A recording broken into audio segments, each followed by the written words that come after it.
자, 요 13번 문제는 이제 조선시대 때 이제 군역제도 관련된 내용이거든요. 그래서 요번에 기출문에 나왔던 것들이 이 문제죠. 그래서 내용을 한번 읽어보겠습니다. 자, 여기 사료가 있는데 한번 읽어볼게요.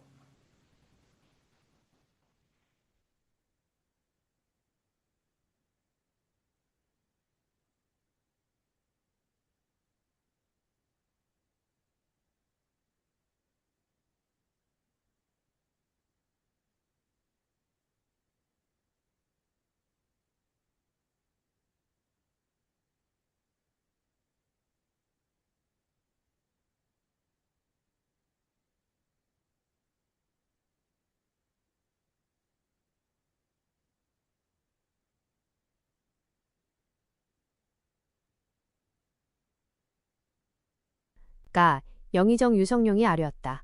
군정을 정비함에는 대강령과 대절목이 있으니 신이 미루어 말씀드리겠습니다. 조종의 제도에는 팔도의 각 고을에 모두 진관을 두어 병마절 제사라고 하였으니 법을 세운 본래의 뜻은 진실로 헛된 것이 아니었습니다. 중략 조종의 원대한 계획이 이와 같이 자세함에도 중세 이후로 좋은 법과 아름다운 제도가 일체 폐지되었고 또 가벼운 생각과 얕은 꾀를 가진 사람이 스스로 자기의 뜻대로 새로운 규정을 만들어내어 이라 명명하였습니다. 당초 을묘년 외변을 당하자 일시의 구급책으로 마련한 것이니 이것이 겨우 소소한 적을 상대할 수는 있어도 대적을 제압할 방략은 못 된다는 것을 알지 못하였던 것입니다. 중략 나라의 일이 이 지경에 이른 이유는 비록 다른 잘못도 많지만 대개는 자율시의 부로 가기의 패시버가 그르친 것입니다. 중략 닭임진년 여름에 적병이 승승장구하여 곧바로 경성에 당도하게 된 것도 대체로 이 때문입니다. 닥선조실록 각도의 엇이란 곧 역역의 유무와 공사천을 막론하고 조련을 감당할 만한 자로만 단결하여 대오를 편성한 것입니다. 그 본뜻은 단지 위급한 전수의 일에 쓰려는 것이지 병조에서 교대로 상번시키며 부역군으로 쓰게 하려는 것이 아니었습니다. 선조실록 훈련도감의 군량은 원래 국가의 경비로 책정되지 않았습니다. 중략 그러다가 을미년 무렵부터 금군과 한량으로 나누어 한량은 훈련도감에서 양료를 지급하고 금군 이상은 호조에서 지급하였습니다. 당시 금군의 수는 수백여 명에 불과하였는데 지금은 매년 달마다 시제로 입격해 금군에 제수된 숫자가 삼수만 해도 이미 1217명에 이릅니다. 엄매달 쌀 12두씩 마련해준다면 1년 동안 지급해야 할 양료가 2만여 석을 밑돌지 않을 것이니 현재의 세납으로는 충당하기 어렵습니다. 자, 한번 읽어봤고요. 자, 그러면 문제를 이제 풀어보겠습니다. 가로 안에 기역의 공통된 특징을 명칭을 쓰고 기역이 가진 취약한 점을 밑줄친 니은상을 참고해서 한 가지 서술하시오. 이렇게 있거든요. 자, 요 가는 이제 뭐와 관련된 내용이냐면 방어 체제의 변화와 한계를 얘기해요. 그래서 이제 요게 기억을 이제 알 수 있는 이제 그 단서가 됐던 것이 쭉 읽어보면 그 진간이라는 거 조정의 제도에서 뭐 진간 제도가 있고 당초 을묘 외변에 일시의 구급책 뭐 임진년 여름에 적병이 승승장구해서 곧바로 당도했다 이런 것들이잖아요. 그래서 이제 여기에 들어간 그런 것들 재승방랑이다. 그래서 재승방랑은 앞에 이제 얘기했던 진간 체제 같은 경우에는 자전자승하는 그 자전자수하는 체제요. 그러니까 지역 방어를 철저히 하는 건데 그래서 그 모든 진들이 위기 시에 거진에 모여가지고 이게 지역 단위의 자전자수를 하게 되는 건데 이게 문제점이 언제 드러나냐면 을묘외변 때 등장했죠. 을묘외변 때 막대한 그 의병들을 그 외병들 막지 못했어요. 그래서 자전자수 체제인 이제 진간 체제는 많은 병력이 필요하고 그럼에도 불구하고 많은 적이 쳐들어올 때 이 지역 단위의 그 병력까지는 제대로 방어하지 못하겠다. 차라리 좀 가성비 있는 이제 어떤 그 지역 체제가 뭐냐면 그 방어 체제가 필요하겠다 생각해서 만든 것이 재승망랑 체제다라는 거죠. 그래서 적이 쳐들어오면 그 당시 모든 지역의 이제 병력들이 그 지역의 병력들이 한 곳에 집중해요. 그러다가 경군이 이제 오면 그 경군의 이제 이끄는 경장의 지도 아래 이 적을 쳐부시는 그런 제도가 재승방랑 체제 이렇게 보시면 되겠습니다. 근데 재승방랑 체제는 좀 뭐냐면 문제점이 좀 많아요. 자, 일단 왜 문제점이 많냐? 요걸 이제 취약점을 니은 사항을 참고해서 한 가지 서술하시오. 자, 여기 적병이 곧바로 경성에 이제 당도했다는 거는 어떤 의미냐? 자, 일단 한 곳이 뚫리면 재승방나 체제 통해서 막 병력이 집결했잖아요. 근데 여기가 뚫리면 후방에 병력이 없는 거야. 그러다 보니까 쉽게 서울에서 가서 공격을 할 수 있다. 그래서 이제 그다음에 탄강대 전투 이후에 1차 방어선이 무너지니까 후방 지역에 군대가 없잖아요.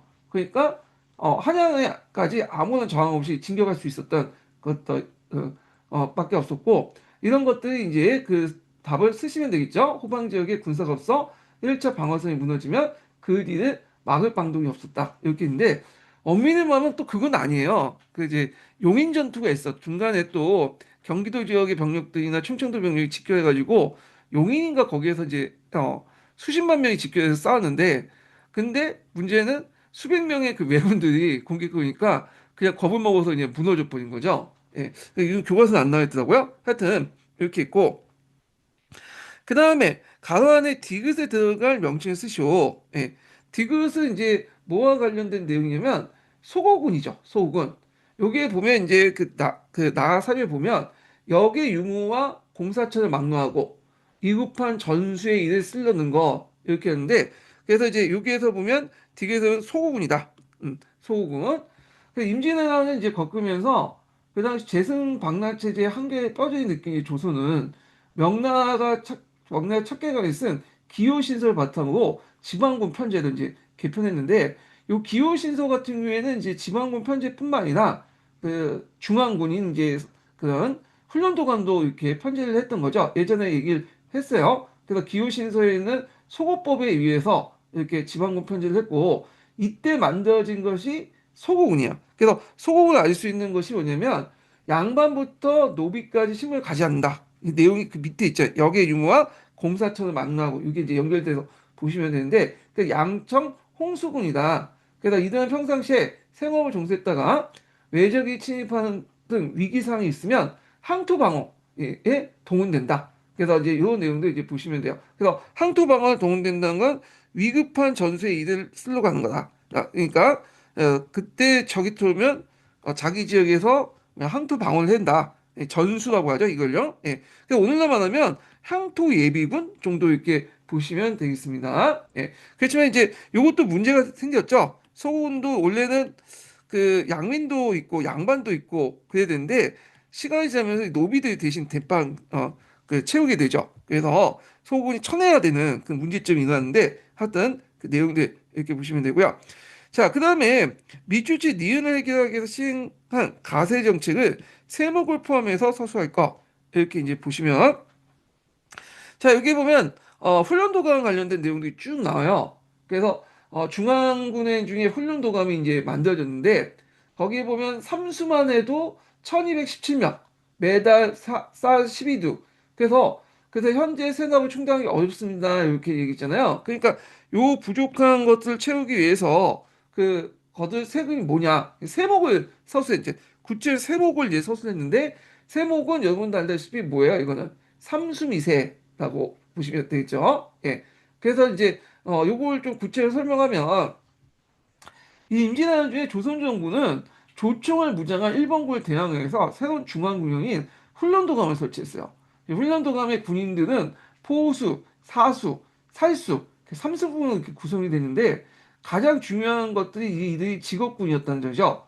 그래서 직업군이면 이제 국가에서 매달 일정한 급료를 이제 지급을 해야 되는데 그 당시 이제 사료에서 볼 수 있게 병력 수가 늘어나니까 이들에게 줄 급료가 없는 거야.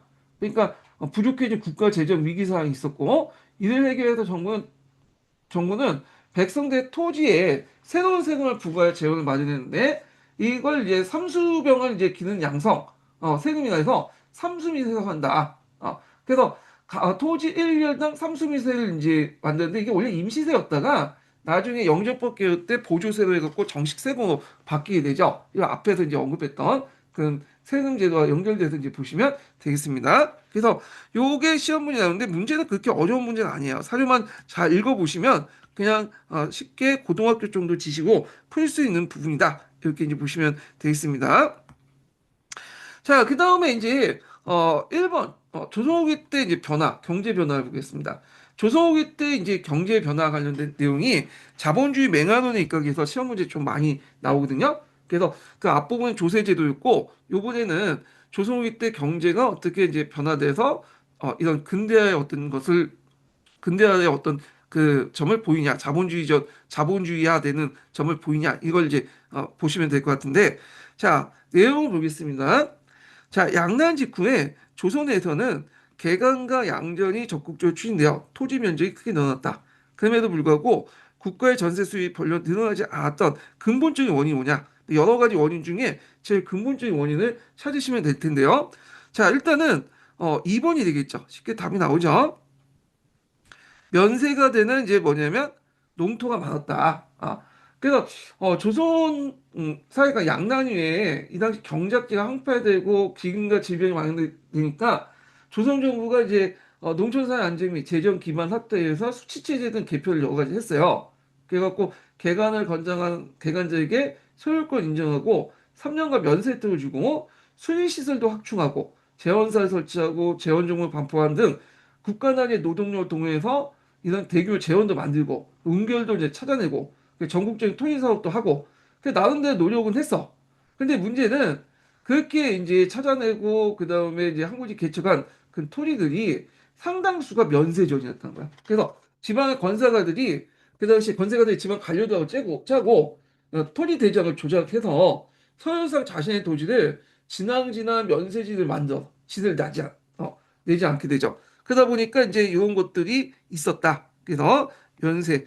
그래서 이제 실제로 이제 토지 결수는 늘어난데 원장부 결수는 늘어났는데 여러 가지 진앙지나 면세지 등등등 해갖고 뭐냐면 빠져 있는 토지가 많기 때문에 실제 세 수익은 별로 없었다는 거예요. 예. 그래서 요거 같이 기억을 해두시면 될 것 같고요. 자, 그 다음에 2번을 보겠습니다. 18세기, 19세기 조선 농촌사회에 일어난 변화는 이렇게 있는데, 자, 이양법과 경종법을 보급되어 시작되었다. 그래서 이제 있고, 잠깐만요. 18에서 19세기 조선 농촌사회에 일어난 변화는 이양법과 경종법이 보급되기 시작했다. 이건 틀리죠.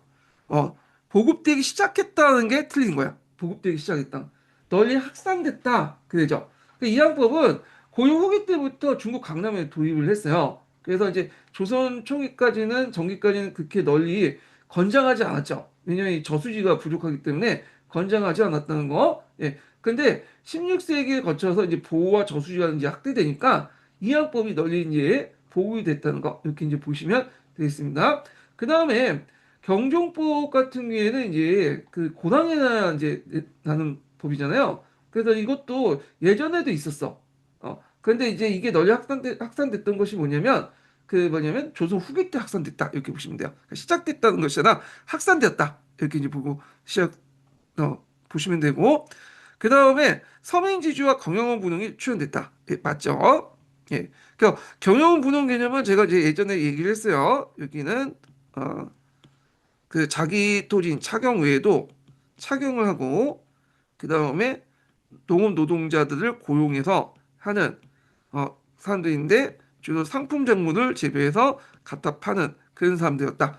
그래서 학계에서는 경영 분홍을 이제 좀 강조하는데 또 부정하는 사람도 있어요. 예. 자, 하여튼 그리고 그다음 임노동자의 급속하게 소작농으로 성장했다. 아니죠. 소작농들이 이제 뭐냐면 추락해갖고 임노동자들이 됐죠.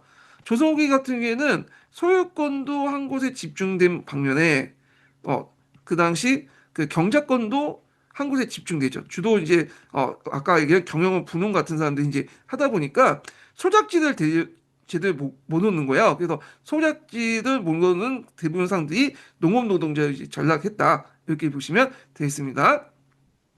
자, 그다음 4번을 보면 부역 노동과 암락 위천에 의한 농업 경영이 확대되었다. 자, 요거는 이제 뭐와 관련된 거냐면 작계제와 관련된 거야. 작계제. 작계제라는 것은 고려시대 때부터 조선 전기까지 정확하게 16세기 한 중반까지 행해졌던 농장제 형태요. 농장제. 예. 그래갖고 주로 이제 작계지가 있고 그 다음에 여기 사경지가 있고 이렇게 있죠. 그래서 마을 이제 그 뭐야 농장에 또 이제 직영지가 있는데 사경지는 이제 여기에 일하는 이제 외고 노비들이나 예성 농민들이 자기가 이제 먹고 살아야 될 거냐. 그래서 사경지가 있고 여기에서 먹고 살고 그 다음에 작게지나 농장의 그 주인 집에 가서 직영지에 가서 일을 해줘요. 대신 자기가 사경지를 받는 대가로. 그래서 작게지는 2분의 1 정도 받고 그 다음에 농장의 직영지 같은 경우에는 이제 주인 직영지는 100% 농장 그 노인 그 뭐냐면 100% 주인에게 돌아가는 방식으로 운영한 게 그 사경 작계지인데 주로 이제 외건업이나 그다음에 예속 농민들을 주로 이용해요. 그러다 보니까 암락 윈청 현상이나 그래서 양민 압박에서 천민을 만드는 현상들이 일어난 것이 작계제 형태의 농장 형태예요. 예. 자, 그래서 이 작계제가 16세기 중엽까지 절정을 이루게 돼요. 그래서 이때 이제 노비의 인구가 학자마다 견해가 다르지만 40%에서 50% 이렇게 보고 있어요. 그러니까 인구의 반이 거의 노비인데 이때 노비는 외고 노비겠죠, 주로. 근데 이제 16세기 후반에 들어가면 이제 뭐냐면 이거에 대한 반발도 크고 농업 생산이 올라가면서 이런 방식보다는 이제 차라리 이제 뭐 이제 관리하기 편한 그 병작 반수제 형태로 바뀌게 돼요. 그래서 이게 16세 후반 때 바뀌게 되거든요. 그러니까 이제 더 이상 많은 노비들이 필요 없죠. 그래서 노비 수가 점점 줄어들어요. 거기다 신분 투쟁이 일어나니까 노비가 훨씬 더 극단되죠. 그리고 노비지를 또 이렇게 벗어나는 사람들이 또 양의지를 또 사고 그러잖아요. 양반이나 사고. 자, 그러다 보니까 요게 이제 점점 하면서 19세기 때는 노비가 5%밖에 안 되게 돼요. 예. 그래서 노비가 늘어난 이유는 요 작게 재단 경영 형태 때문에 그런데 요거는 18, 19세기하고 상관없어요. 요거는 뭐다? 요거는 그 작게 재단 16세기 중반까지 상황이고 18, 19세기 때는 오히려 이런 이제 노비 수가 줄었다는 거. 그리고 이제 이게 타조법이라는 변작 반수제가 확대된 그 시기고 일부 지역에서는 도조법 같은 것들이 등장했던 그 시기를 얘기한다. 이렇게 보시면 되겠습니다. 자, 그래서 이건 시기적으로 안 맞죠. 그래서 답이 맞는 거니까 2번이 되겠죠. 자, 그 다음에 3번을 보겠습니다. 참고로 농장제 형태에 대해서 제가 여기다 좀 어, 이렇게 해놨거든요. 이렇게 좀 참고를 해주시면 되겠습니다. 직영지하고 작계제 관련된 내용인데 요게 이제 사경지가 있고 작계지가 있는데 요게 농민 그 좀 빠진 게 요쪽에 이제 뭐냐면 직영지도 있어요. 직영지. 예. 그래서 이렇게 이제 구성이 됐다. 이렇게 보시면 될 것 같고 자, 그 다음에 이제 3번을 보면 다음 글을 읽고 물음에 답하시오. 자, 요거는 이제 조선후기 때 이제 농업 경제, 농업 생산력 발전 관련된 내용인데요. 자, 이건 각자 읽어보시고 요 문제부터 풀게요. 3-1번 보면 개간 산업으로 인해서 농민들이 소유지를 잃거나 감축당한 이유는 무엇인지 30자 이내에 쓰시오. 자, 조선후기 때 양난 이후에 농민들 그 정부에서 개간 사업을 장려했잖아요. 3년 동안 면세도 해주고. 그런데 실제 이 개간 사업에 참여했던 사람들은 누구냐면 왕신이나 간첩, 양반들이에요. 일반 농민들은 개간 사업에 참여할 수 없죠. 왜냐 개간을 하려면 또 돈도 필요하지. 그다음에 뭐 여러 가지 뭐 농기구, 농우도 필요하죠. 소도 필요하죠. 그 많은 재력을 갖고 있는 사람들이 주로 돈 많은 그 양반들 또는 시민은 왕실 세력들 그럴 수밖에 없죠. 그러다 보니까 정부의 의도와 달리 이들 중심으로 이제 주로 이루어졌고 이들이 이제 많은 이제 많은 그 토지를 경영하면서 지주제 학대를 초래했다. 이때 지주제 학대라는 거는 이제 뭐냐면 작계제 형태가 아니라 이때 지주제는 직영제 형태야. 농민을 이제 이렇게 외건업을 통해서 이렇게 하는 게 아니라 솔고노비도 있죠. 솔고노비를 통해서 직접 경쟁하고 자기가 직접 감독하는 그런 직영지 형태의 이제 농장제가 형성이 되는데 여기에서 잠깐 이제 보면 요런 그 농장제에서 직영지 형태가 조선후기 때 강화됐다. 요 관련된 내용도 이제 파악을 해두시면 되고요. 자, 그 다음에 이제 수전농법에서 파종 방법이 어떻게 개선되는지, 영농상 어떤 이로움이 있는지 150절 쓰시오.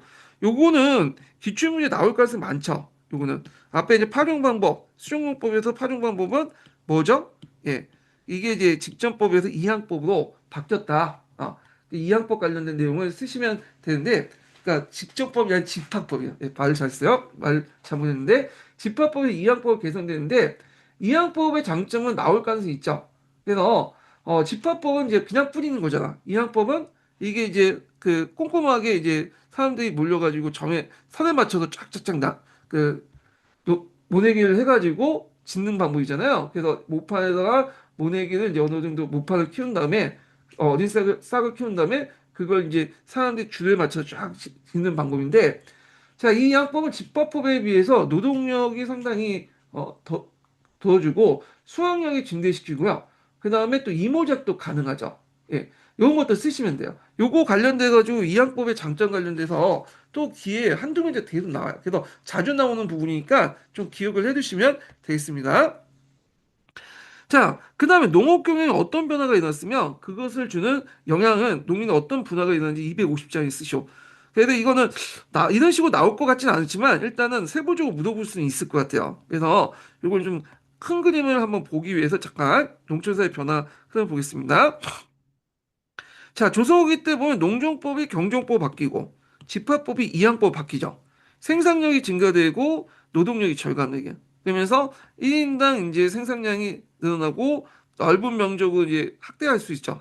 한 사람이 넓은 면적 경작할 수 있는 강작경이 되면서 농민층에도 분화가 돼. 그래서 소유권이나 그다음에 그 경작권이 한 사람에게 집중되죠. 일부 소수에게. 그래서 어떤 사람은 이제 그 분홍축은 이제 그 발생한 반면에 나머지 이제 사람들 대부분 몰락해가지고 농업 노동자가 되거나 도시로 올라가는 그런 게 형성이 일어난다. 그러니까 생산력 발전이 골고루 농민들에게 이 부도 이렇게 나눠주는 게 아니라 특정한 사람들이 집중되면서 나머지 사람들이 이제 소외당하고 몰락하는 그런 어떤 농촌사의 양극화, 사회적 양극화 현상이 일어났다. 그래서 이런 과정을 이제 이렇게 쓰시면 되겠습니다. 이 내용이 이렇게 있고요. 자, 그 다음에 이제 4번을 보겠습니다. 다음 사료는 난정과 관련해 일어난 분쟁을 보여주고 있다. 이를 읽고 문을 답하시오. 이렇게 했거든요. 이게 이제 어디에 있는 사료냐면 일성록에 있는 사료야. 이게 보니까 일성록은 여러분들 알다시피 정조의 개인 일기에서 국가 공식 일기가 됐던 거잖아요. 예, 그래갖고 요 사료 자체가 되게 어려워. 예. 그래서 이건 사료를 왜 냈는지 모르겠는데 이거 제대로 번역한 부분들이 거의 없어요. 예, 그래서 있는데 일단은 한문 사료 관련된 내용을 이제 좀 보겠습니다. 읽어볼게요. 자, 여기가 이제 여기 보겠습니다.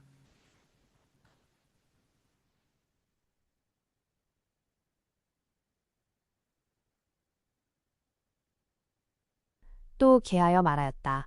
모자전의 시민인 강덕일 등이 진술하기를 모자전에서 판매하는 물품은 각양각색의 향, 삼승포, 모직물, 두루마리, 모자, 바늘 등 여러 종류입니다. 그런데 바늘 한 종을 최근에 상전인이 몰래 판매하였습니다. 대개 상전인은 본서의 서원들과 공모하여 시안시안을 훔쳐다가 칼로 상전 물화 중 관자관자에 관관이라는 글자를 도려내고 모자전의 물화 중 침자침자에 침침이라는 글자를 거짓으로 써넣었는데 일이 마침내 발각되었습니다. 중략, 상전인들은 도리어 이익을 독점하고자 하는 꾀를 내어 본서에 거듭 고소를 하여 반환의 제사를 받고 난전이라 칭하였습니다. 4. 500명이 몽둥이를 들고 고함을 치며 들어오매 나이 많고 적고 할 것 없이 난타를 당하였습니다. 라고 하였다. 자, 요게 이제 관련된 사료 이제 해석인데요. 요걸 이제 좀 하나하나 분석을 좀 해보겠습니다. 이게 문제가 좀 어려운 문제인데, 자, 여기 보면 요게 이제 대상 지금 싸우고 있는 사람들이 누구냐면 모자전상인하고 상전상인이 대입을 하고 있는 거야. 그러니까 모자전이나 상전이나 둘 다 무슨 상이냐면 시전상인데요. 우리가 이제 시전상인 딱 하면 뭐가 있죠? 금난 정권이라고 해서 나름대로 독점권을 가지고 있다. 이렇게 해서 이제 교과서에 나와 있잖아요. 근데 모든 상품에 다 독점권을 갖고 있는 거야. 아니고 그 각각 개별적인 시장 상인마다 자기만의 어떤 독점권을 가지고 있는 그 뭐냐면 상품들이 있어요.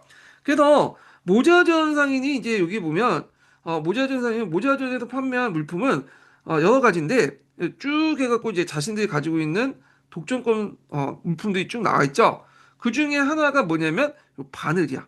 이 바늘은 모자전 상인만 갈수 있는데 요 상전인들이 이걸 몰래 이제 뭐냐면 판매를 했는데 특히 이제 그 당시 평서의 이제 서원들 여기는 아마 이제 금난 정권을 단속하는 평시서 관련된 그 간청의 사원이 그 뭐냐면 설이 있고요. 그 설이와 공모해서 시안을 이제 훔쳐다. 시안은 뭐냐면 전환이라고 또 하는데 여기에는 이제 시전상인들의 목록도 있고 시전상인들이 판매할 수 있는 독점적인 어떤 것을 팔 수 있도록 기록을 한 거야. 그러니까 시전상인 목록과 각 시전상인들이 어떤 물건을 갖다 팔 수 있는 것을 기록하는 문서예요. 근데 그걸 훔쳐다가 요 상전 무달 중에 간자라는 것을 간자를 그려 번호내고 요게 침자 바늘이죠. 바늘 여기 집어넣었다는 거야. 그래서 서류 조작을 해서 이게 나중에 발각이 된 거야. 그러니까 이런 거는 이제 뭐냐면 상당히 이제 여기 모자존 상인 입장된 화가 나는 거죠. 예. 그래서 이제 이렇게 있고 그것 때문에 지금 법적 분쟁이 생기고 서로 갈등이 생겼다. 이 내용이에요. 그러면 우리에서 여기서 볼 수 있듯이 교과서에서는 보통 이 난전을 뭘 규정하죠? 시전상인과 대립되어 있는 사상을 난전이라고 하잖아요. 근데 여기에서 난전은 시전상인 안에서도 발생할 수 있다는 걸 알 수 있죠. 왜냐하면 난전의 정의가 그는 이제 전환, 시전에서 취급하지 않는 물종과 상인을 다른 상인 집단들이 파악시키고 이 난전이 형하고 할 수 있기 때문에 그런 거죠. 그래서 모자조는 침을 독점하고 있는데 그걸 이제 누가 팔았다? 아까 이제 치매가 바늘이죠. 바늘을 독점했는데 이걸 상전이 갖다 파니까 얘네들이 독점권을 이제 상전이 침해한 거냐. 전환에 없는 내용을 이걸 뭐 위조라고 해갖고 이제 곤쳐 쓰라도 자기들이 얻으려고 했던 거잖아요. 그러니까 얘들이 난전이 되는 거예요. 예. 그래서 시전 상인 안에서도 난전이 있다. 우리가 생각하는 사상뿐만 아니라 난전도 시전 상인 안에 있고요. 그래서 이제 이 난전의 유형에 대해서 물어보는 건데 지금 그래서 크게 세 가지 있어요. 정리하면 지금 여기서 말하는 시전상인 안에서의 난전, 그다음 우리가 알고 있는 사상의 난전. 그래서 세 번째는 수공업자들 있어. 수공업자들 중에 직접 자기가 이제 물건을 갖다 파는 그런 직접 생산자가 물건을 갖다 파는 수공업자들이 있었거든요. 얘네들도 이제 뭐냐면 시전상인들과 이제 충돌하게 되죠. 그세 가지 유형의 그 난전이 있었다. 이렇게 이제 보시면 되겠습니다. 요 관련된 게 심푸셈에 있어요. 푸셈에도 있는데 자, 하여튼 요 내용이고요. 한번 이제 또 문제를 풀어보겠습니다. 자, 여기에서 분쟁의 주제와 대립의 초점을 간단히 쓰시오.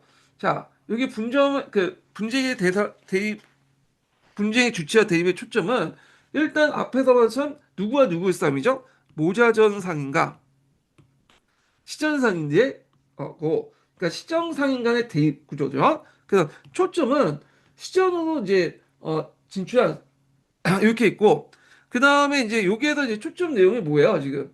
지금 침자라는 상품에 대한 전매권 확보죠. 예, 침자는 바늘이에요. 그 다음에 당시의 남전으로 위와 다른 유형을 한 가지 쓰시오.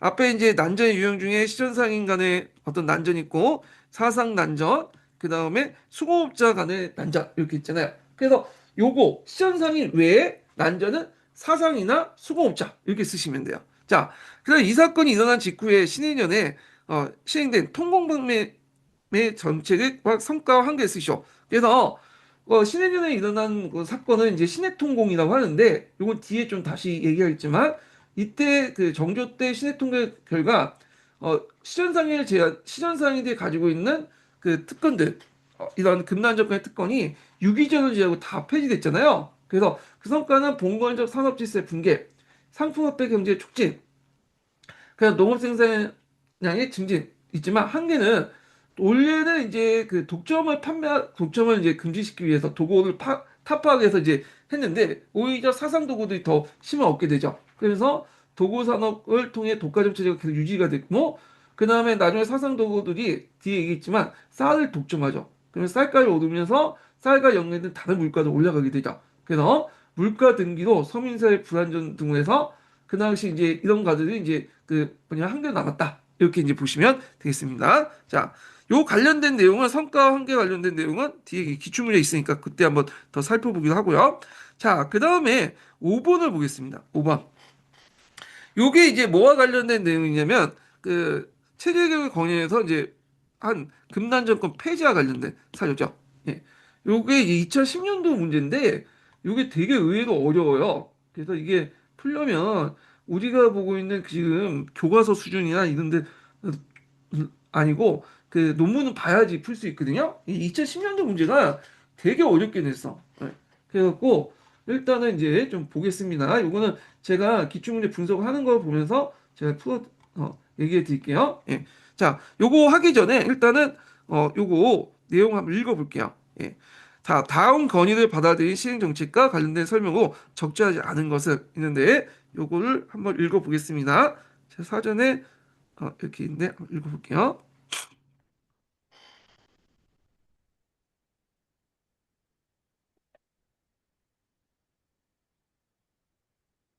최재공이 말하길 조정의 금난전법은 유기전으로 하여금 국역에 응하게 하고 전리전리를 누리게 하기 위해 제정한 것입니다.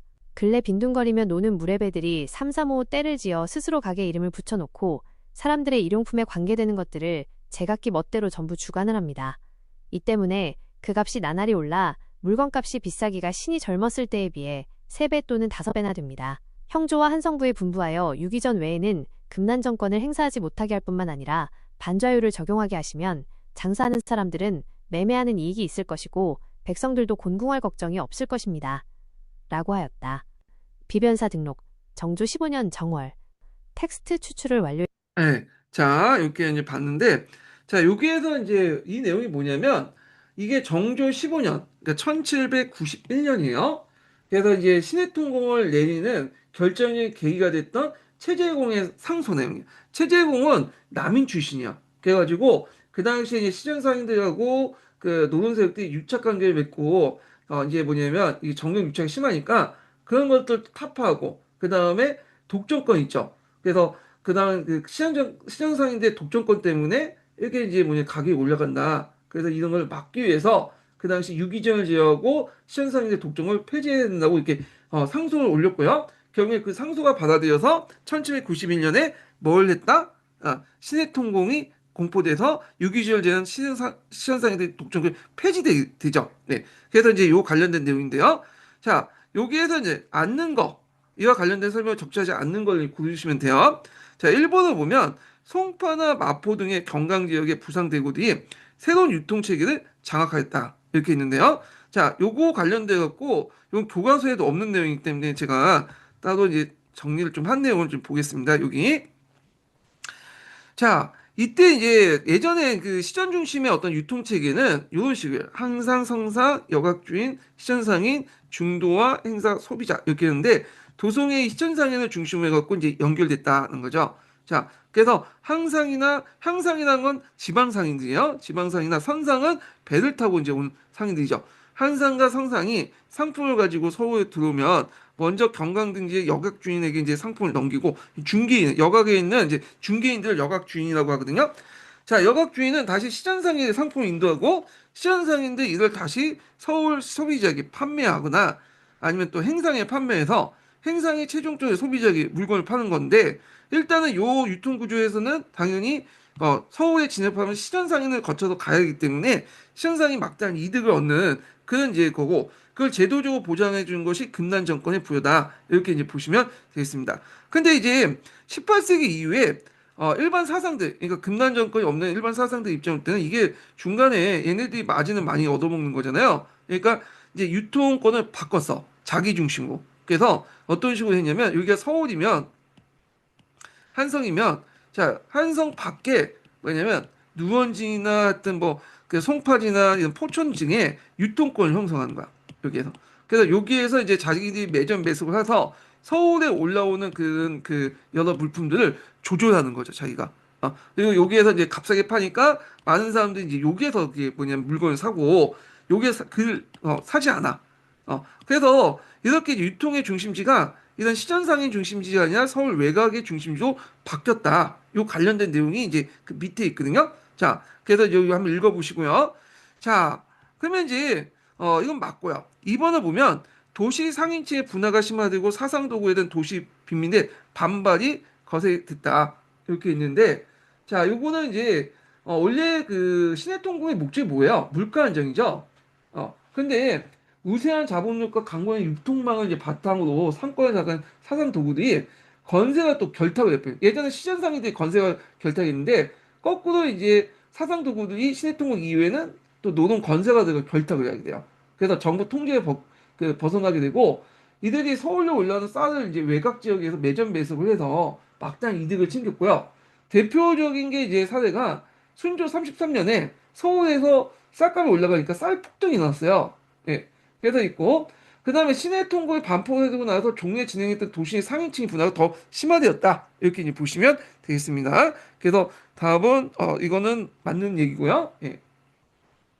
자, 그다음에 상품 유통 체계에서 발생한 여각 주인의 지위 변화도 주인권의 변화가 이제 급등했다.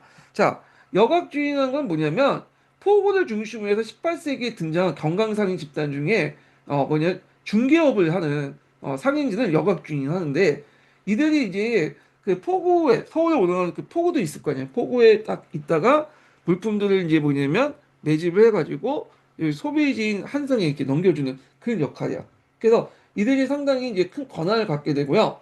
그러면서 이제 이들의 권리, 그러니까 물품을 중개하는 이런 중개하고 수수료 얻은 권리를 이제 말하는데 이 주인권은 이 권리가 점점 올라가게 돼요. 그래서 19세기 들어가면 양반 세도가들이 이게 이제 뭐냐면 괜찮다고 생각하니까 여각 주인의 이제 이 주인권을 이제 높은 가격으로 매수를 하게 돼요. 그리고 자기 밑에 있는 하인들에게 그걸 시키죠. 예. 그래서 이제 이 내용들 이렇게 있고 자, 그 다음에 4번을 보면 간청과 결탁한 운부도구가 확파되면서 운북의 독점적인 이제 영업 체계가 붕괴되었다. 자, 운부도구라는 건 뭐냐면 그 약간 이제 시장상과 비슷한 거야. 그래서 물건이 이제 오면 서울이라든지 여각에 이제 그러니까 포구나 서울로 이렇게 할 때 물류에 담당했던 그런 진군들 있죠. 이 진군들 얘기요. 진군들이 이제 뭐냐면 운부 도구라는 걸 만들어서 자기 소속에 있는 이제 뭐냐면 운부 도구에서만 뭐냐면 짐을 운반해 주겠다. 해갖고 만든 게 운부 도구예요. 그래서 이게 이제 나중에 혁파가 됐어요. 이 혁파된 것은 엄민의 마음은 요거하고는 사이 관련이 없어요. 요거는 이제 시전상인들이 가지고 있는 이제 그 뭐냐 금난 정권 6.2전에 외에는 다 제외시킨 건데 이게 이제 왜 연결되냐면 음부 도구가 이제 독점권을 갖고 있는데 이것도 독점권이잖아요. 독점권이 폐지되면서 자연스럽게 그 영향이 음부 도구 혁파하고 연결돼 있어요. 그러면서 이제 음부계의 독점적인 영업 체계가 이제 붕괴됐고 그러면 독점 체제가 붕괴됐으면 이제 자유 경쟁을 통해서 물류망이 형성돼. 그것도 아니야. 또 새로운 독점 업체가 등장하게 돼요. 그래서 별 의미는 없지만 하여튼 여기에 영향을 받았다. 이렇게 이제 보시면 될 것 같고요. 자, 그러면 5번을 보겠습니다. 답이 이제 5번인데요. 예. 이 5번은 뭐와 이제 관련된 내용을 보면 수급업자들이 자신의 생산한 물건에 대한 독자적 판매망을 구축해서 자유롭게 매매할 수 있게 되었다. 이게 교과서에 있어. 예. 그렇지만 시내통공 이후에는 이게 이제 독점력이 강화되면서 오히려 이제 예전에 있었던 직접 생산을 해갖고 판매하는 수급업자들 있죠. 그러니까 상인 자본의 뭐냐면 구속되지 않은 직접적 수급업자들이 직접 판매 수급업자들이 점차 쇠퇴하게 돼요. 오히려 경강상인이나 이런 이제 독점 상인 집단 밑에 들어가게 돼요. 그러면서 요건 틀렸다. 이렇게 이제 보시면 되겠습니다. 요거는 지문 근거가 있어요. 어, 뭐냐면 요 내용에서 찾았거든요. 요거 약간 이제 이해 못 하신 분도 있는데 교과서 내용하고 이게 틀린 내용이 많더라고요. 시내통공 이후에 마치 이제 독립적 수공업자들이 등장했다. 아니면 확산되었다 이렇게 했는데 아니에요. 시내통공 이후에 어떤 독점력이 강화돼서 상인 자본이 뭐냐 독립적 수공을 지배했다. 이런 게 훨씬 더 나. 이거는 틀린 거야. 시내통공 이전의 얘기예요. 시내통공 이전. 그래서 답이 이게 5번이 되겠습니다. 예, 답이 5번이고요. 관련된 해석은 제가 여기다가 적어놨어요. 예, 그래서 이걸 쭉 읽어보시면 되겠습니다. 예, 그래서 이렇게 있고 한번 읽어볼까요? 예, 잠깐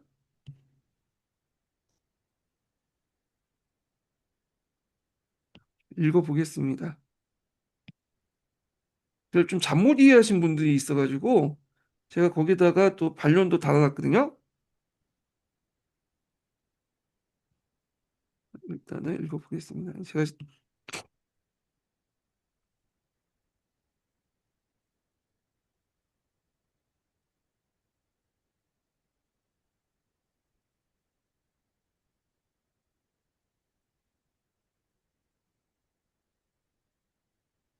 이것도 지금 챗GPT 하기 때문에 앞에 잘 안 보일 거예요. 그냥 기출문제 분석 보고 보시면 될 것 같아요. 예.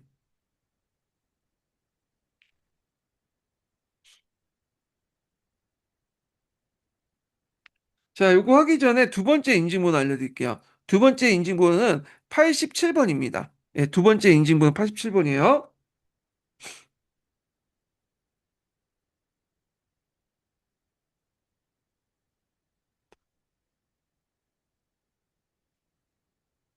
네. 18세기 이후 독점을 기초로 도고 상업 체계, 사상 도고와 관상 도고 포함가 형성되자 독점을 장기적으로 지속시켜 항구적인 이득을 꾀하고자 하였다. 독점을 지속시키기 위해서는 유통 체계의 장악도 필수이지만 더불어 생산 체계를 장악할 필요도 있다. 18세기 후반때 수공업자들은 선대제 아래 상인 자본의 지배를 받은 수공업자 그룹과 상인 자본에서 벗어난 독립적인 수공업자들이 존재하고 있었다. 상인들은 자신이 축적한 자본을 매개로 수공업자에 대한 선대제적 지배를 실현하고 수공업자들이 직접 생산을 통해서 판매하려고 하는 것을 막으려고 했다. 그 과정 속에서 수공업 집단인 야장과 시전 상인 집단인 잡철전, 수공업 집단인 총장과 시전 상인 집단인 상전 사이에 갈등이 일어났다. 그러나 신의 통공을 기점으로 독자적인 판매망을 구축하여 자유롭게 매매할 수 있었던 일부 독립 수공업자 집단들이 상인 자본에 예속되어 피고용자의 지위로 떨어지고 말았다. 신의 통공 정책 때 수공업자들에 대한 별도의 조치는 없었고 그 이후 상황을 봤을 때 일부 남아있던 독립 수공업자들이 상인 자본에 예속화되었기 때문에 역사적 사실과 맞지 않다. 스펀 지문이 적절하지 않은 이유는 신의 통공 이후에도 수공업자들이 독자적인 판매망이 구축되었다는 일부 교과서를 서술을 들면서 역사적 사실은 맞지만 신의 통공과 관련된 설명이 아니기 때문이라는 견해가 있다. 그러나 그것은 잘못된 교과서 내용을 바탕으로 하고 있다. 앞서 이야기한 것처럼 신의 통공 이전까지 독자적인 수공업자들은 신의 통공 이후에는 상인 자본에 무릎을 꿇고 예속되었다.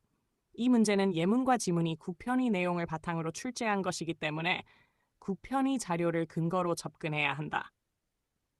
또한 문제 발문에서 신의 통공과 관련된 의미는 신의 통공과 직접적인 관련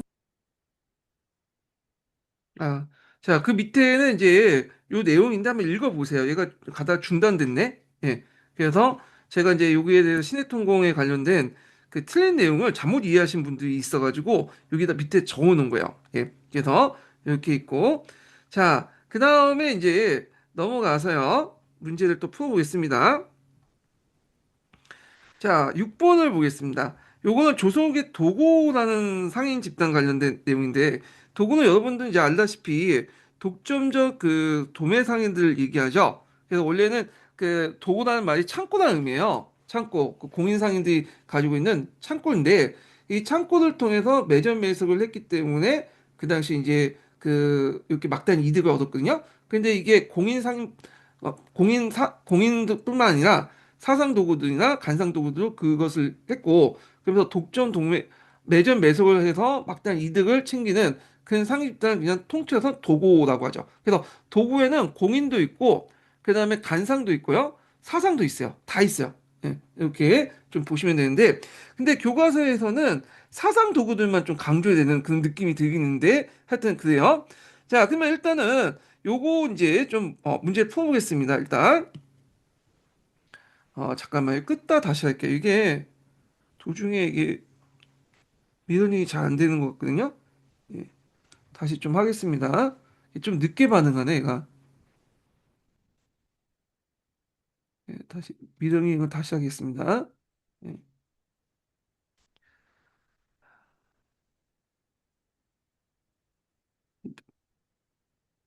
예, 미러링 다시 할게요.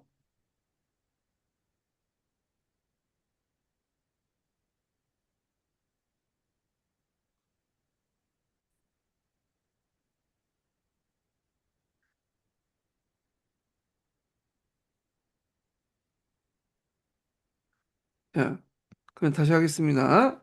자, 여기 보면 일단은 이제 문제 풀면서 이렇게 보죠. 자, 시전 상인들이라고 하는데, 자, 세고 운송에 주력하면서 송파, 양주 등지에 거점들을 확보했다. 이거는 외곽의 거점을 확보했던 것은 사상 도구와 관련되기 때문에 답이 1번 금방 나왔죠. 예. 자, 그다음에 니은을 보면 대동법 실시로 추정된 특권 상인들이 공인이죠. 그래서 물품을 직접 제조하여 납부하게 됐다. 그래서 이 공인들 같은 경우에는 상인들을 이제 상인이지만 수공업자들 지배를 했어요. 그 수공업자들을 이제 지배를 하게 되죠.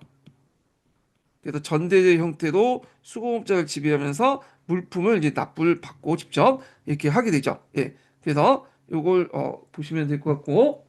예. 자, 그다음에 이제 이렇게 있고 뒤에 이제 보면 자, 3번을 볼게요. 디귿 관련된 내용인데 자, 전환을 금할 수 있는 특권, 이 금단 정권이죠. 그래서 요걸 시장상인들에게 주다 보니까 여러 가지 부정부패들이 이제 일어나고 그다음에 물가가 오르는 그 폐단이 일어났죠. 자, 그다음에 니을 관련된 내용은 사상 관련된 내용인데 자, 사상이라는 것은 그 국가의 허락받지 않고 파는 상인 집단을 사상이라고 해요. 그래서 국가가 이제 그 서울이나 서울 주변에 심리 안에서 판매할 수 있는 물건을 딱 정해놓고 이제 해야지 거기 안에서만 허락받는 상인들만 할 수 있는데 이게 시전 상인이죠. 근데 그 외에 그 뭐냐면 물건을 파는 그런 상인들 총칭해서 사상이라고 하는데 그 사상 안에는 여러 가지 다양한 세력도 있죠. 그 중에 하나가 뭐냐면 국문의 군주이나 세가의 노비들도 상행에 참여했다. 그래서 사상 안에 그런 범주도 있다. 국문의 군주라는 것은 뭘까요? 서울 지키는 훈련도감이죠. 훈련도감의 병졸들을 얘기해요. 얘들에게 월급을 줬지만 월급이 그렇게 많지가 않았어요. 그러다 보니까 생활비가 궁궁해졌고 어쩔 수 없이 이제 뭐냐면 낮에는 이제 업무를 보고 밤에는 이제 일을 이렇게 파는 투잡을 뛰었죠. 정부가 이건 눈 감아 줬어. 이건 월급을 제대로 주지 못하니까 그런 건데 세가라는 건 건세가들이죠. 건세가들이 이제 시켜서 노비를 시켜가지고 상해를 통해서 막대한 이득을 챙겼다. 이렇게 보시면 될 것 같고요. 그 다음에 정조는 시전상인들의 특권을 폐지하여인데 이때 유기적을 제하고 나머지 시전들의 특권을 폐지했다. 이렇게 보시면 되겠습니다. 그래서 유기전이 가지고 있는 이제 시전상 그 금단 정권은 나중에 이제 갑오개혁 1차 갑오개혁 때 뭐냐면 폐지되고요. 시전상인 자체가 2차 갑오개혁 때는 아예 없어져요. 예. 그래서 갑오개혁 때 이제 폐지되고 이때는 이제 유기전은 계속 있고 나머지 시전상인들이 특권이 없앴다. 이렇게 보시면 되겠습니다. 그래서 문제는 그렇게 어려운 문제는 아니에요. 예. 자, 그 다음에 7번 문제를 보겠습니다. 7번 문제는 이제 여기가 이제 뭐가 있냐면 연안지에 있는 허생전 관련된 내용이죠. 여기에 있는 내용이 이제 뭐냐면 앞에서 언급하고 있는 도구와 관련된 거예요.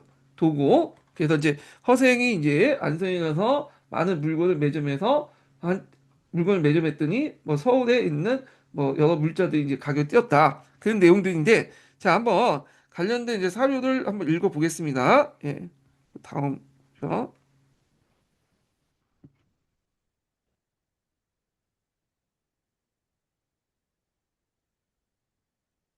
애석하다. 내가 책 읽기를 본래 10년을 기약했는데 이제 7년이다. 문을 나오니 서로 아는 자가 없었다. 곧장 운종가로 가서 시장 사람들에게 물어 말하길 한양에서 누가 가장 부자인가 하니 변씨라고 대답하는 자가 있었다. 안성은 경기와 호남이 연결되고 삼남이 통과되는 곳이다. 드디어 머물러서 대추, 밤, 감, 배, 석류, 귤, 유자 등의 무리들을 모두 갑절의 값을 지불하고 거두었다. 나 허생이 과일들을 매점하니 나라 안에서 잔치와 제사를 할 수 없어서 나라가 기울어졌다. 모든 판매상들이 허생에게 다시 사들이는데 모두 10배의 값을 치렀다. 자, 그래서 도구와 관련된 사료다. 이렇게 보시면 되겠습니다. 자, 그러면 정통적 가를 대표했던 상인들이 행사했던 권한을 쓰시오. 이렇게 했는데, 가는 이제 운종가에 있는 거. 운종가 어느 날 어디냐면 종로 지역이죠. 그래서 여기 서울 있으면 청계천 지역이 있고 그 위쪽에 운전가, 종로가 있죠. 종로에 이제 보면 쭉 뭐냐면 시전상인들이 몰려있는 가게방들이 있어요. 그래서 정부에서 이렇게 간신을 만들어 놓고 그 약간 건물 만들어 놓고 거기에 들어가서 뭐냐면 물건을 파는 대가로 시장세를 걸었던 그 지역을 이제 얘기한 건데 그래서 이때 이 권한이 뭐냐 그것은 이제 조선 후기 때를 염두에 두면 특정 물품의 독점 판매권을 할 수 있는 권한을 행사하면서 불축적했다 이렇게 쓰시면 되겠습니다. 참고로 금단 정권은 조선 전기 때부터 있었던 게 아니에요. 이 교과서 서술에 보면 마치 조선 전기처럼 금단 정권이 있는 것처럼 보이는데 실질적으로는 이제 학자들 여러 견해가 있지만 조선 후기 때다. 숙종 때 정도 이렇게 보고 있어요. 그리고 이때 이제 그 유기전 상인들도 우리가 조선 초기 때부터 형성된 게 아니라 이것도 인조 이후에 형성된 상인 집단들이야. 자, 하여튼 그 시전 상인 집단 관련된 내용이 있고, 그다음 나와 유사한 방식으로 부를 축적했던 상인 집단 세 가지 쓰시오. 허생이 하는 짓이 뭐예요? 매점 매석을 통해서 이득을 얻는 것들이잖아요. 그래서 요 상인 집단 예 세 가지와 그들이 특징적인 상호 활동 내용을 각각 쓰시오 이렇게 있는데, 자, 허생이 했던 게 도구인데, 허생은 어떤 사람이죠? 사상이죠. 그러니까 사상 도구를 쓰다는 거야 지금. 예. 그래갖고 여기 이제 사상 도구 외에도 제가 이제 시전상인, 공인, 뭐 경강상인 등 이렇게 적어놨는데, 원민의 마음은 이제 이게 사상 도구에 한정돼서 써야 될 것 같은 느낌이 들어서 이제 얘기를 해드린 거고, 혹시 몰라서 도구 행위를 했던 공인이나 시전상인도 다 적어놨어요. 그렇지만 제 생각에는 허생이 뭐냐면 그 정부의 허락을 받고 그렇게 하는 게 아니잖아요. 사상이죠. 그러다 보니까 사상 도구와 관련된 내용이다. 이렇게 보시면 되고, 사상 도구는 교과서에 있는 내용들 이제 쭉 쓰시면 되겠죠. 제가 이제 여기 여러 집단들 이제 있는데, 제가 이제 객주나 여각 같은 것도 있고, 개성상인, 만상 등등등 이렇게 이제 쭉 쓰시면 되겠습니다. 이건 예를 들어주는 거요. 그 외에 사상 도구는 되게 많죠. 예. 그래서 이제 내용을 이제 보시면 될 것 같고, 자, 그래서 이제 여기 뭐 상인 집단들 있죠. 그래서 뭐 공인이 있고 사상들 종류 쭉 있고, 이 외에도 앞에 이제 사상들 요거 외에도 앞에 노비도 있고, 그다음에 그 병졸들도 있어요. 훈련동의 병졸도. 그러니까 그냥 크게 볼 때 이제 중요한 사상들만 적어놓는데, 제 생각에 사상 도구가 답일 것 같고, 혹시 모르니까 공인이라든지 뭐 시전상인도 도구 행위를 했다 이렇게 이제 보시면 되겠습니다. 이게 문제 자체가 상당히 이제 뭐냐면 포괄적인 것 같아. 포괄적인 석인데 하여튼 그래요. 자, 그다음에 8번은 뭐와 관련된 거냐면, 이게 99년도에 지리과하고 연계해서 갖고 나온 그 문제거든요. 이게 이제 포구와 관련된 포구. 포구라는 것은 강 어귀에 있는 이제 그 곳이에요. 원래는 여기가 조창 지역이었어. 그래서 거기에 쌀을 수납해서 경창 운반한 그런 곳인데, 강 어귀에 있다 보니까 이제 뭐냐면 물류의 중심지가 될 수밖에 없겠죠. 그래서 사람들이 몰리게 되고 거기에 이제 그 시장이 형성되면서 조선 후기 때는 상당히 중요한 어떤 물류 중심지로 부각이 되었다. 그래서 이제 이렇게 이제 얘기를 하고 있는데, 포구와 관련된 거. 포구가 있으면 거기에 이제 시장이 형성되고, 포구에서 여각이라는 이제 그 뭐냐면 상이 있는데, 여각의 그 상인이 여객 주인권이라고 해서 그 여각의 여객 주인권에서 그 당시 포구의 어떤 물자들을 매매하고 수수료 얻는 그런 권리가 있었어요. 앞에서 언급한 것처럼요. 예. 자, 그러면 이제 내용 한번 보겠습니다. 충청도와 전라도의 육지와 바다 사이에 위치해 금강 남쪽에 그 가운데 하나의 도회로 되었다. 바닷가 사람들과 산골 사람들이 모두 여기에 물건을 교육했고, 밤마다 봄과 여름 동안 그 생선을 잡고 해초를 뜯을 때는 비린내가 마을에 넘치고, 큰 배와 작은 배가 밤낮으로 두 갈래진 항구에 담처럼 버려져 있다. 그래서 이제 여기 있는데, 요거는 이제 어디를 얘기하고 있냐면 금강 하류에 있는 강경장 관련된 내용이요. 예, 강경장이 예전에는 상당히 유명했고 지금은 많이 쇠퇴됐는데, 이 강경장이 금강수원의 핵심적인 거점이었어요. 그래서 충청 전라 지역을 연결하는 그 요충지였거든요. 그래서 이제 이렇게 이제 했는데, 자, 그래서 이제 이 상업 그 자료에 제시된 토대로 해요. 강경이 조선시대 때 3대 시장으로 하나로 넓은 상권을 갖는 상업 중심으로 성장하는 데 영향을 미친 지리적 조건 쓰죠. 이런 문제는 안 나와. 그래서 여기는 이제 볼 필요 없고, 제가 지리적 조건은 이제 써긴 했는데, 이거는 이제 나올 가능성이 없고, 다만 그 내용 중에 역사와 관련된 내용 있죠. 예. 포구 사업 관련된 내용들만 좀 기억을 해주시면 되겠습니다. 여기는요. 예. 그래서 8-1번 문제도 역사과 위주로 한번 재구성한 거야. 예. 그리고 8-2번을 보면 윗줄친 내용과 같이 조선시대 때 18세기 이후에 상업활동이 활성화된 영향을 끼친 사회경제 요인을 쓰시오.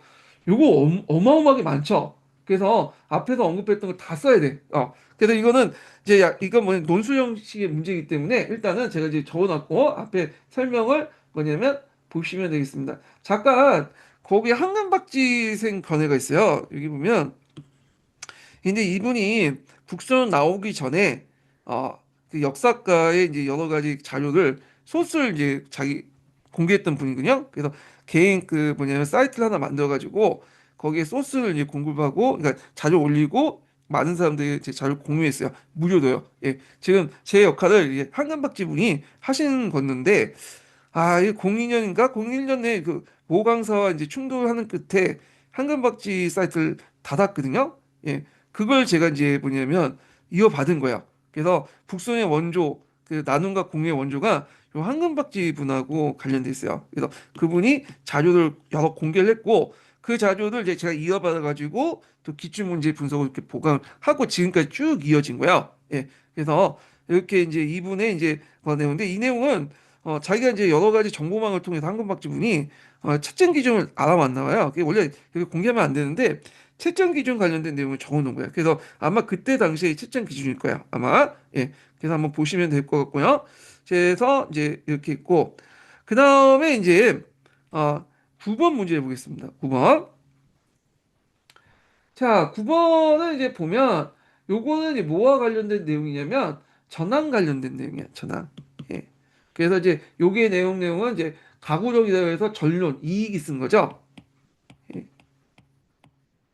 전론 돈과 관련된 이익인데 자, 요거 관련된 내용인데 자, 한번 보겠습니다. 다음은 조선 후기 때 어느 학자가 쓴 글이다.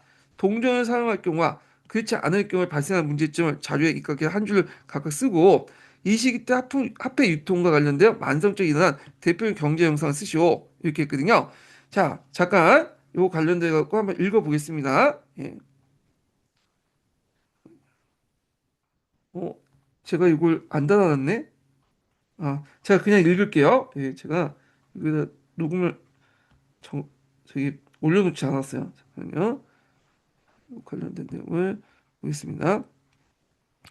자, 천안은 지극히 넓어서 생산되는 재물이 각각 다르다. 그 형세가 옮겨서 유통되지 않을 수 없는 것이니 이것이 돈이 만들어진 까닭이다.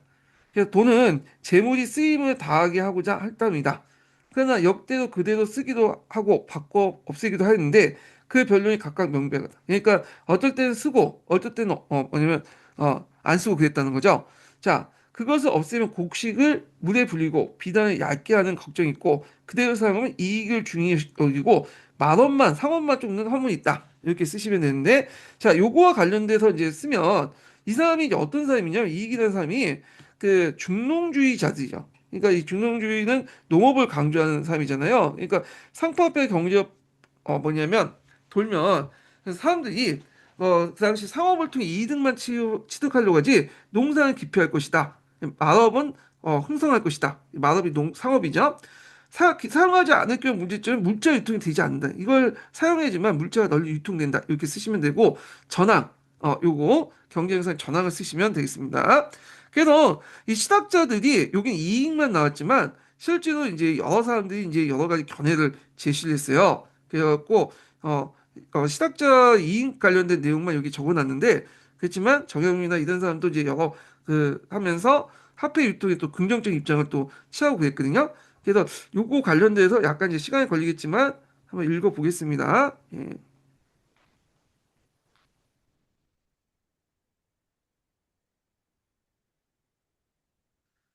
네, 도중에 끊어질 수 있어요. 일단 읽는 것까지 한번 읽어볼게요. 예.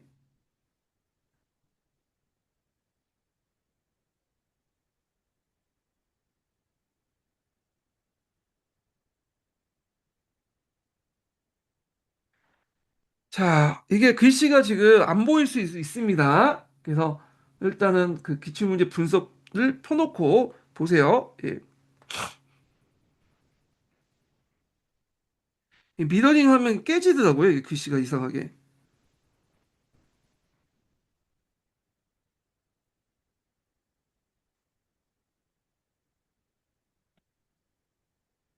자, 읽어보겠습니다. 위 글은 이익의 과구록의 전문론 내용이다. 조선 후기 상품 화폐 경제가 발달함에 따라 조선 정부는 중국의 동전 상평 통보를 발행하였다. 동전 보급 과정 속에서 여러 가지 문제점이 생겼는데 그중 하나가 전황이다. 전황은 화폐의 물동량이 물가의 물동량보다 적은 현상으로 18세기 말서 19세기 초까지 전반적으로 나타났다. 백세형은 명조 때만 전황이 발생한 것으로 되어 있지만 잘못된 내용이다. 오늘날 경제학적 용어로 말하면 물가 하락이다. 그 당시 아, 다시 하겠습니다. 이게 끊어졌네.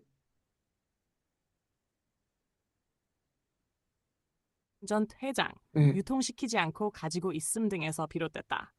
조세와 지대의 급납화와 상품화폐 경제가 발달했던 조선 사회에서 전황은 경제에 악영향을 미쳤다. 생산자인 농민 입장에서 볼 때 생산 단가보다 낮은 가격으로 시장에 농산물을 판매함으로써 손해를 보게 되고 세금을 납부하려는 동전을 구하지 못해서 농촌 사회를 떠나는 현상까지 발생하였다.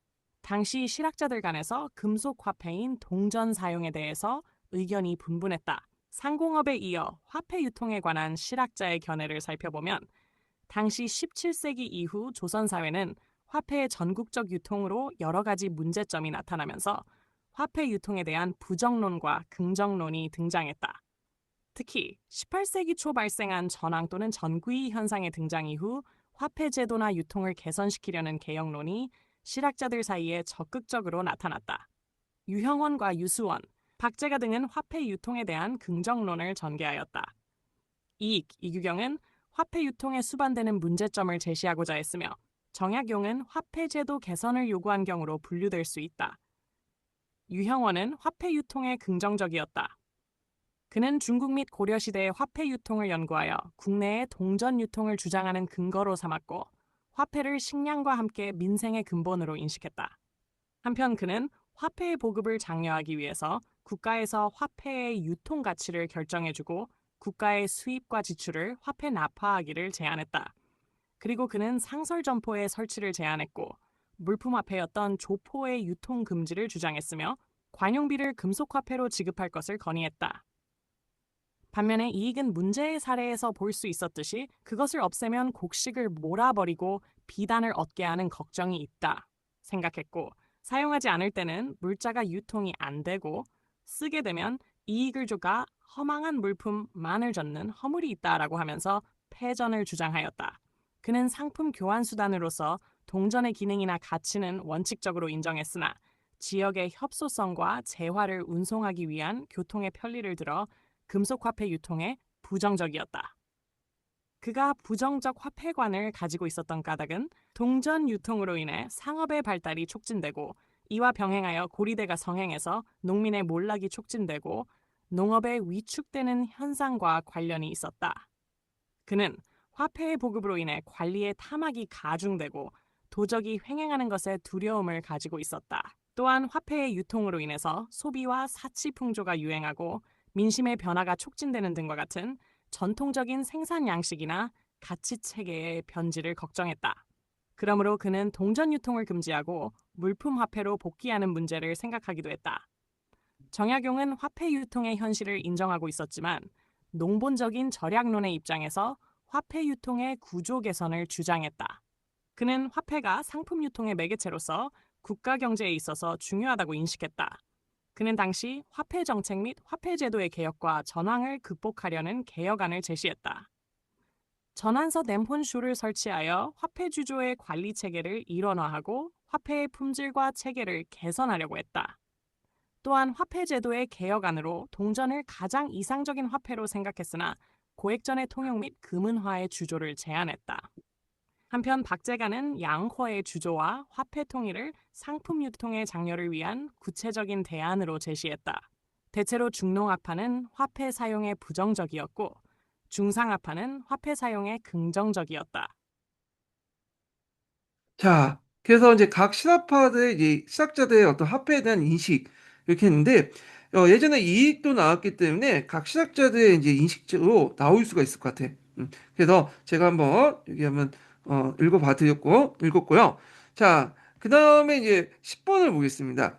다음은 조선 후기 때 그 강업 정책의 전개 과정을 순서대로 전개한 것이다. 자, 이에 대한 설명을 적절하지 않은 것은 이렇게 있는데, 자, 요게 이제 예문이 있는데, 요 예문을 좀 이해하려면 그 기본서라든지 교과서 가지고는 좀 이해가 안 되는 부분이 있어요. 그래서 기본서와 교과서 보면 조선 후기 때 강업 정책 관련된 내용이 쭉 서술돼 있거든요. 근데 이게 왔다 갔다 해. 그래서 이걸 제가 이제 따로 관련 논문책이라는 책을 보고 따더니 표로 이제 만들어 갖고 정리를 좀 해봤어요. 그래서 요 표를 보고 정리를 좀 해보시면 쉽게 이해가 되는데, 자, 일단은 보면요. 이거 좀 오타가 띄어쓰기가 안 됐네. 예, 나중에 다 수정을 하겠습니다. 제가. 자, 15세기는 국가가 전반적으로 강상경을 했죠. 이 지방 수령이 도회관이 돼가지고 그 뭐냐면 일반 국민민들을 동원해가지고 강상 개발을 했는데, 문제는 이게 일종의 역이잖아요. 공짜로 하다 보니까 피역정이 너무 심해서 도망가는 사람도 많고. 자, 16세기 들어가면서 이제 안 되겠다 해서 강상동원에 미와 포로 이제 다시 납부하고 이제 노동자를 고용하는 방식으로 바꿨고요. 그리고 그 당시엔 대명무역에서 은이 주요 결제 수단이 되었죠. 그래서 은강 개발을 하게 되고 이때 민간 자본이 일부 참여했다는 거.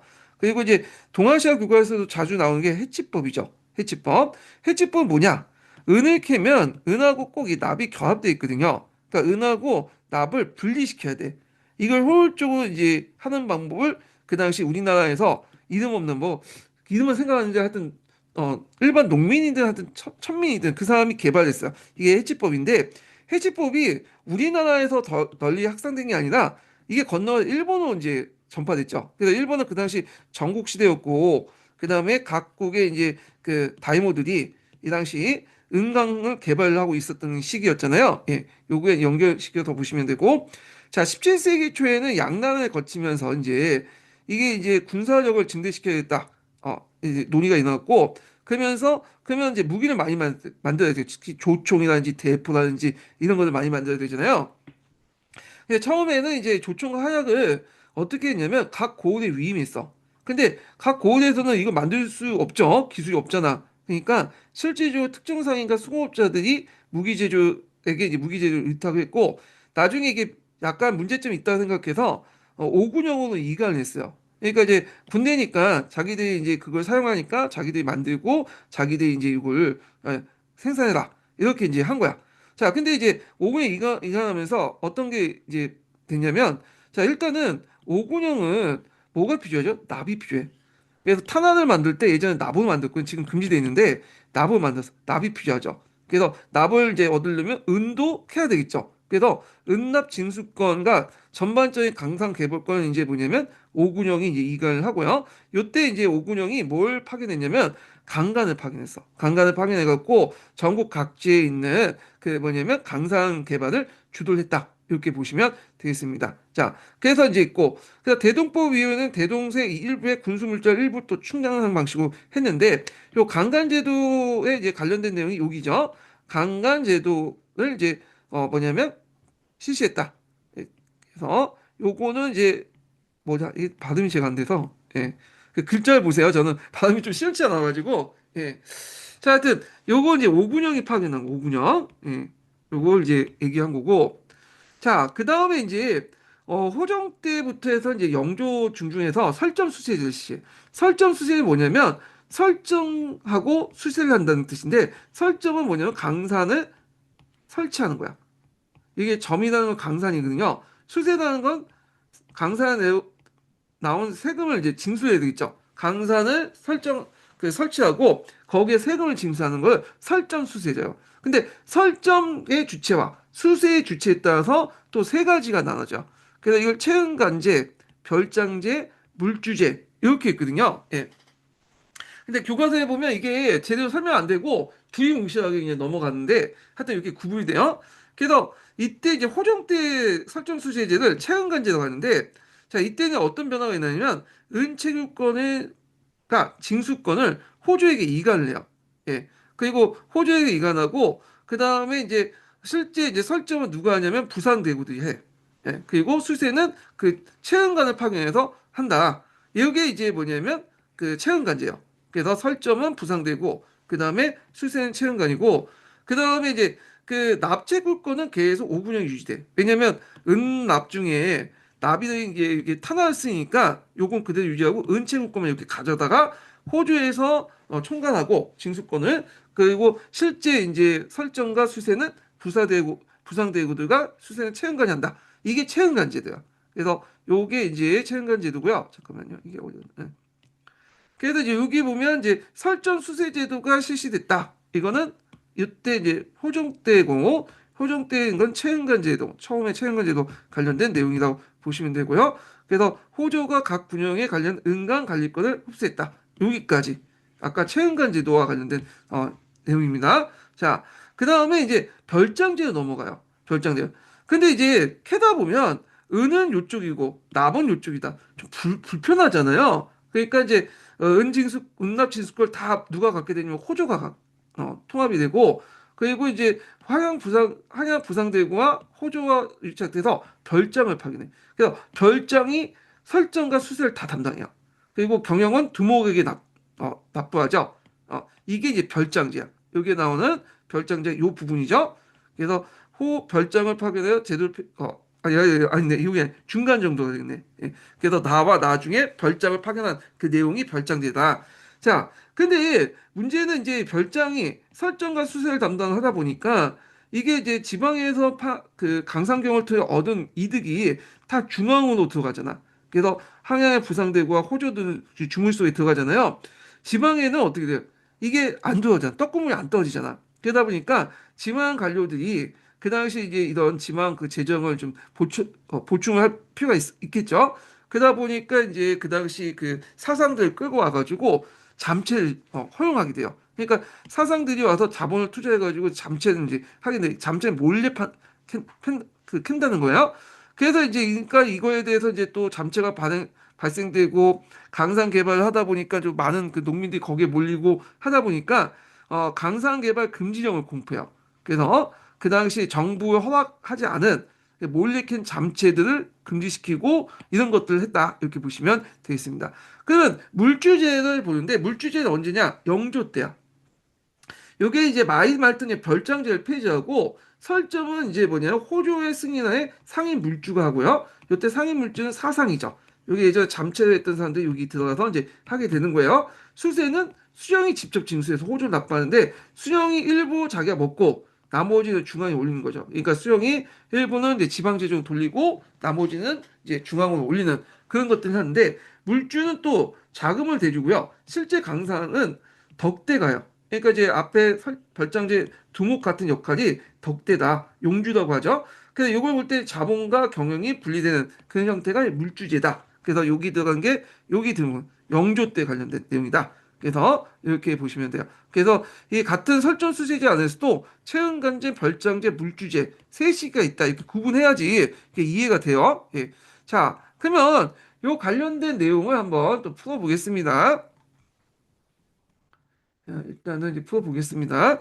여기에서 이제 옳지 않은 것을 고른 거니까 볼게요.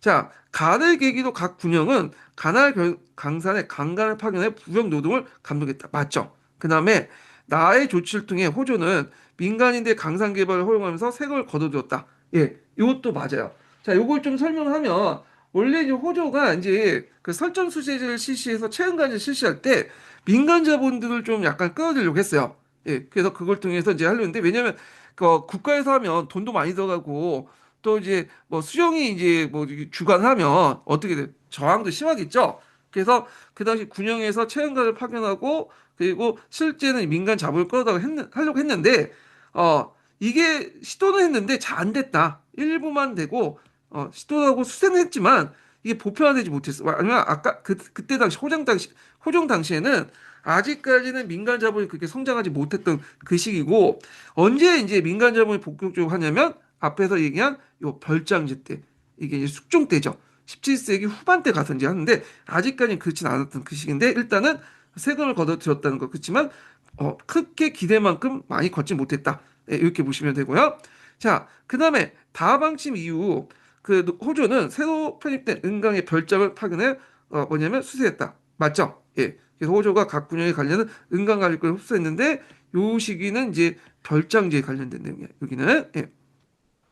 자, 나조치 실시로 지방수령이 강상 수세 업무를 맡게 되었다. 맞죠? 별장이 했던 이제 수세 업무를 누가 맡았다? 수령이 이제 맡았다. 예, 이렇게 이제 보시면 되겠습니다. 그래서 별장제에서 물주제 넘어갈 때 그 물주제에 관련된 내용이고, 그 다음에 국가는 나조치를 통해 물주의 강상 투자를 금지시킨 게 아니라 강상 투자를 인정해줬죠. 예, 요거 좀 보시면 되고, 요거는 그 별장제 때는 여기 강산개발 금지령이나 뭐 잠재 금지령 이런 데서 이 당시 이제 여기는 이제 이때는 자본이 어느 정도 성장을 했거든요. 상인 자본들이 그 얘네 투자했는데 이걸 막으려고 했어요. 그렇지만 막지 못하니까 실제 여기선 합법화 시켰다. 이렇게 이제 보시면 되겠습니다. 그래서 요 표를 가지고 이해를 하시면 금방금방 돼요. 그래서 우리가 이제 보고 있는 교과서, 기본서 이런 거 그 개론서 내용은 요걸 찌끔찌끔 해가지고 적어놨고 막 혼재해서 했기 때문에 큰 그림이 안 그려지거든요. 그래서 요걸 보시면 큰 그림이 그려집니다. 예. 그래서 이제 제가 요걸 보고 이제 얘기를 했고요. 자, 11번은 이게 이제 좀 약간 포괄적인 14년 기출문제인데 약간 논술형 문제예요. 예. 그래서 요게 이제 정근대 시대 때 어떤 그 뭐랄까요? 전반적인 농업 정책 관련된 내용을 이제 적어놨거든요. 그래서 이게 또 많고 하니까 일단은 읽어보기도 하는데 요거 내용이 좀 약간 길 것 같거든요. 예. 그래서 여기까지 끊고 뭐냐면 좀 쉬었다가 또 진행을 하겠습니다. 예.